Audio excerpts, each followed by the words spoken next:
জীবন বাঁচানোর ওষুধ নিয়ে রাজধানী সহ সারা দেশের ফুটপাতে চলছে ছেলে খেলা।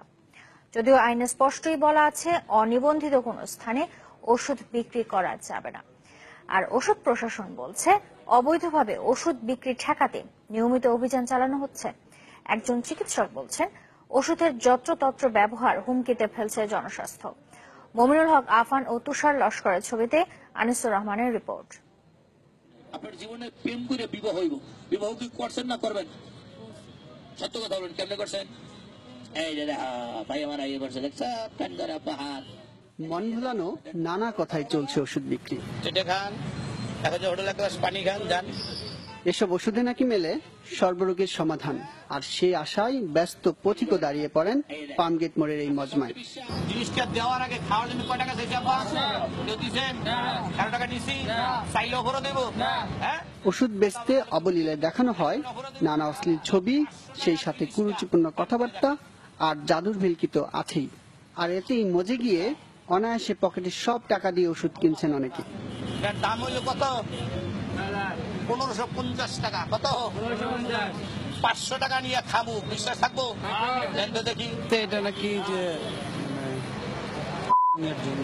কখনো নিশ্চয় না, মানে অনেকেই দাঁড়ায় আছে, তো আমি যাচ্ছিলাম, শুনলাম এমনি এর জন্য। চ্যানেল 24 এর অনুসন্ধানে দেখা গেছে পামগেট ফুটপাতে ভুয়া ওষুধ বিক্রি চক্রে নেতৃত্ব দিচ্ছেন নিজেদের ইউনানি ও আয়ুর্বেদিক চিকিৎসক পরিচয় দেওয়া দু ব্যক্তি।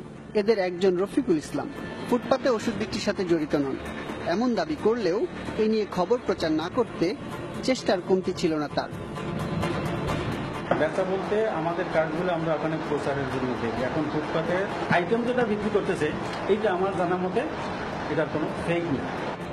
রাজধানীর বুকে প্রশাসনের চোখের সামনেই যখন এমন কারবার চলে, তখন সহজেই বলা যায় ছোট শহরগুলোর অবস্থা আরো শোচনীয়।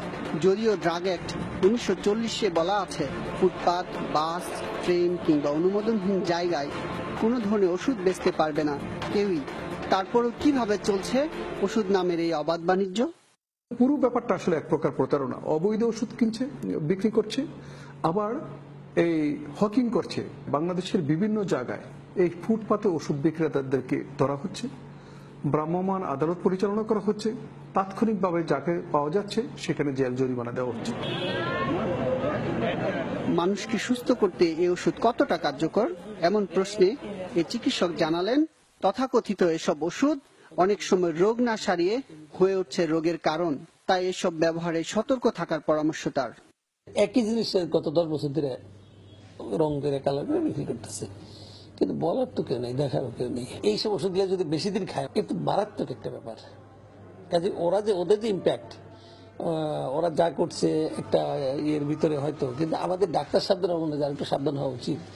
তার মতে শুধু ফুটপাত নয়, চিকিৎসার সব ক্ষেত্রেই ওষুধের যথেচ্ছা ব্যবহার নিয়ন্ত্রণ না করলে ভবিষ্যতে আরো হুমকির মুখে পড়বে এই ব্যবস্থা।